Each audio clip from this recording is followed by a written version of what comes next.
नमस्कार, मी ओमकार. मुंबई तकमध्ये तुमच्या सगळ्यांचं स्वागत. गेले 3-4 दिवस बीडमधून वेगवेगळ्या घटनांवरती रिपोर्टिंग करतोय. सगळ्यात महत्त्वाचं काय, मर्डर केस असेल, खंडणीचा मॅटर असेल, ॲट्रोसिटीचं प्रकरण असेल, त्यातला आणखी एक राहिलेला सगळ्यात महत्त्वाचा मुद्दा म्हणजे त्या सुरक्षा रक्षकाला झालेली मारहाण. या सगळ्या वेगवेगळ्या गोष्टी तुमच्यापर्यंत पोहोचवण्याचा प्रयत्न आहे. आणि यातली सगळ्यात मोठी अपडेट आजची या सगळ्या घटनेतली म्हणजे 9 तारखेला मर्डर झाला, त्यानंतर आज 4 तारीख उजाडली. कशाला उजाडली 4 तारीख? तर 3 आरोपी फरार होते.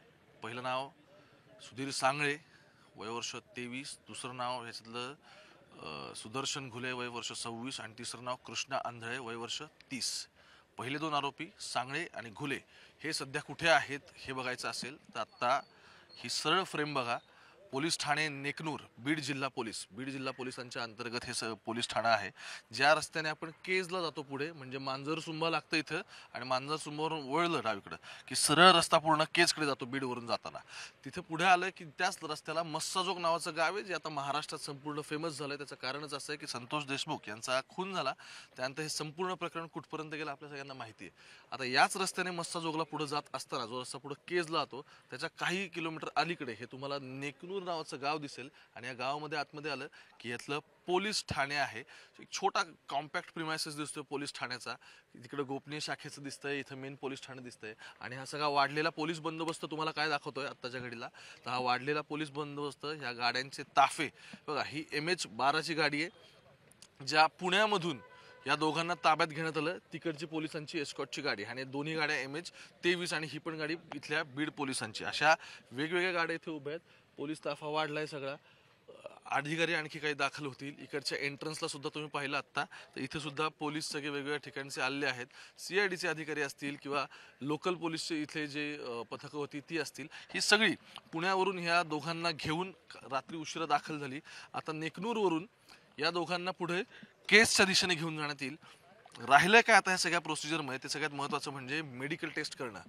ज्या केज पोलीस चौकीमध्ये हा संपूर्ण पोलीस स्टेशनला सगळा गुन्हा दाखल आहे, जिथं मूळ या केजचं सगळं आहे, त्या केजमध्ये पोलीस स्टेशनला यांना नेण्यात येणार आहे. आता त्यांना इथे बसवलं आहे. काही गोष्टी त्यांच्याकडून क्रॉस व्हेरिफिकेशन सुरू आहे अधिकाऱ्यांचं. आणि इथून त्यांना आता केजला जाऊन तिथे परत त्यांचा जबाब रेकॉर्ड करणं, त्यानंतर त्यांच्याशी आणि या गुन्ह्याशी निगडीत गोष्टी क्रॉस व्हेरीफाय करणं, ते होते कुठे, कोणाच्या संपर्कात होते का, आणि सगळ्यात महत्त्वाचं काय, तर ज्यांच्याशी त्यांनी संपर्क केले किंवा त्यांना लपण्यासाठी ज्यांनी सगळ्यांनी मदत केली, या सगळ्याची माहिती हळूहळू आता या संपूर्ण प्रकरणात पुढे येईल. मी मुद्दामून आत्ता इथे आलो काय तर थेट केजवर जाऊन तुम्हाला भेटणार होतो, पण नक्की त्याआधी नक्की काय घडतंय हे तुमच्यापर्यंत पोहोचवण्याचा हा सगळा प्रयत्न आहे. हळूहळू जसं इन्व्हेस्टिगेशन या सगळ्यामध्ये पुढे जाईल तसं या सगळ्या प्रकरणात वाल्मिक कराड नक्की कुठे होता का, ऑन पेपर त्याला एस्टॅब्लिश करता येते का, त्या लिंक्स शोधायच्या असतील तर एक आरोपी महत्त्वाचा आहे, आणि त्याचं नाव आहे सुदर्शन घुले. का मी वारंवार याचं नाव घेतो, त्याचं मूळ कारण आहे की 3 प्रकरणातले FIR आहेत आणि तिन्ही प्रकरणामध्ये याचं नाव आहे.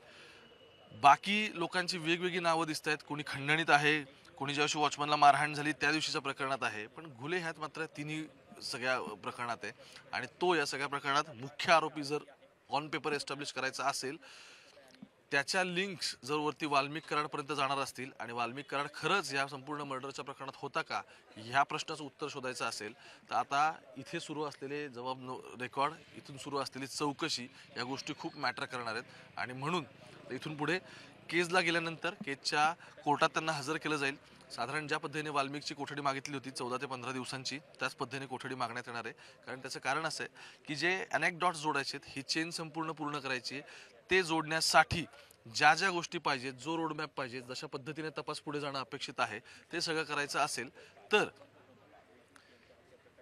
CIDचे अधिकारी, पब्लिक प्रॉसिक्युटर जे आता तिथे जातील, ह्या सगळ्यांनी जवळपास 14 दिवसांची कस्टडी मागणं आवश्यक आहे. त्यातच या गोष्टी सगळ्या होऊ शकतात असं प्रथम दर्शन दिसतंय. आत्ता व्हिडिओमध्ये इथेच थांबूयात, पण मी केजमध्ये पोहोचतोय लवकरच. तिथे काय होतंय थेट आपण लाईव्ह भेटू आणि सगळं प्रकरण मार्गी लावू. कॅमेरा पर्सन गोपाळ सोबत मी ओमकार. आता खरं तर काही अधिकारी आता इथे येत आहेत. बाहेर काढायचं काम सुद्धा सुरू झालंय.